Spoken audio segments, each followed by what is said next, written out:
Hello, welcome. Today we're going to be looking at using Gaussian elimination method to find the inverse of a matrix. Using Gaussian elimination method to find the inverse of a matrix. I'm going to be giving us the procedure that we use. Then in subsequent classes we'll solve a real problem. So given this matrix, you're given this matrix, and you're told to find the inverse of this matrix. How can you use Gaussian elimination method to find the inverse of this matrix? The first thing that you're supposed to do is to get a matrix of this form, known as a unity matrix. You look at this, this is a 3 by 3 matrix. Get another 3 by 3 matrix of the same form. It's supposed to be 0. Just put 1, 0, 0, 0, 1, 0, 0, 0, 1. Let the 1 be at the diagonal. Then put a single row matrix of the variables that you're using. So have something like this. If this is a 3 by 3 matrix, if you have a 3 by 3 matrix, make sure you also have a 3 by 3 matrix. Okay. So from here, have something like this. So after having something like this, what do you do next? Perform row operations to eliminate x1 and x2 in the last row. So perform the operation that I taught you in the last class. So just convert this to 0. Make sure that this is 0 and this is 0. That's what you achieve. So once you achieve that, you have something like this. Can you see that this is 0 here? This is 0 here. And this is 0 here. So this is what you achieve. But when you're performing this row operation, make sure that everything you're doing to this side, you're also doing it to this side. So that when you finish getting here and here to be 0, you have something like this.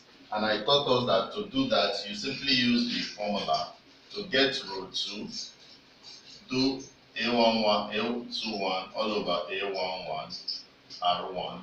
That will give you the new row 2, and do the same for row 3 by having A31 all over A11, row 1 to get the new row 3. So once you do that, you'll be able to get this and this to be 0. Now to get this other one to be 0, you do row 3 minus A. Here you have 3, 2 all over A, 2, 2, arrow 2, row 3, in order for you to get this other one to be 0. So when you do this, you get this one to be 0. When you do this, you get this one to be 0. When you do this one, you get this one to be 0. And as you're doing it for this, make sure you extend it to this one so that this will not change to give you this. So that is how you get that. So once you've gotten this and this like this, by doing this, you introduce another matrix that will have this. This is first row, so it's supposed to be x1, x1 all through. Then depending on the column, it's going to be x11, x12, x13.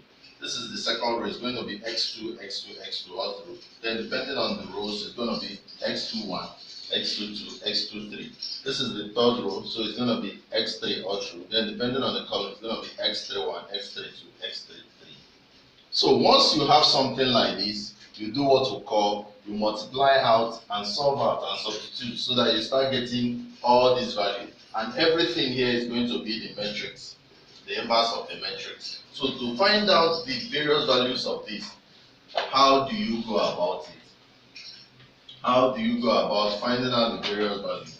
You simply start with the last one.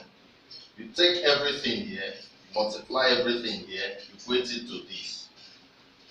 Take everything here, multiply everything here, equate it to this. Take everything here, multiply everything here, and equate to this one. So once you do that, you can solve out all the values that you want here. Then when you're done, take everything here, multiply everything here, equate to this. Take everything here again, multiply everything here, equate to this. Take everything here again, multiply everything here again, equate to this. You substitute, you get all the values that you want. Once you're done, also take everything here, multiply everything here, equate to value of this. Take everything here, multiply everything here, get the value of this. Take everything here, multiply everything here, get the value of this. Then you substitute the final answer to final answer. So that is how you do it. So once you get the values of this becomes your what? Inverse of the matrix. So like for this first one, you can start by saying, take everything here, multiply everything here, equate to this.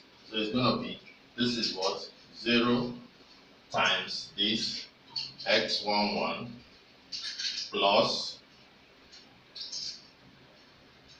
this other 0 times this one, 0 times x21, plus this one times this one. So it's going to now be minus 1 over 2 times x31, all equal to minus half. So that's what you have. So from there you can see that this will give you 0, this will give you 0, so you can easily find x31. So you'll be able to find x31, very simple. So next thing you do is also you take everything here, multiply everything here. It's going to be what? 0 times x12 plus 0 times x22 minus 1 over 2 times x32 equal to minus half. So you can see from here that this will go, this will go. You can also simply find the value of 32. So you do the same until you find all these values. And once you find all of them, you replace. Then anything inside here, when you replace, becomes the inverse of the matrix. So check out the procedure. Let me go through it again. First of all, this is what you are given. And you're told to use the Gaussian elimination method to find the inverse of this matrix. First thing you do is that write this matrix the way it is. Write the single row matrix of the variables. Then provide an identity matrix, a unity matrix that is similar to this one. Just put ones in the diagonals and put zeros every other place. Is that clear? Then perform row operation to eliminate x1 and x2 in the last row.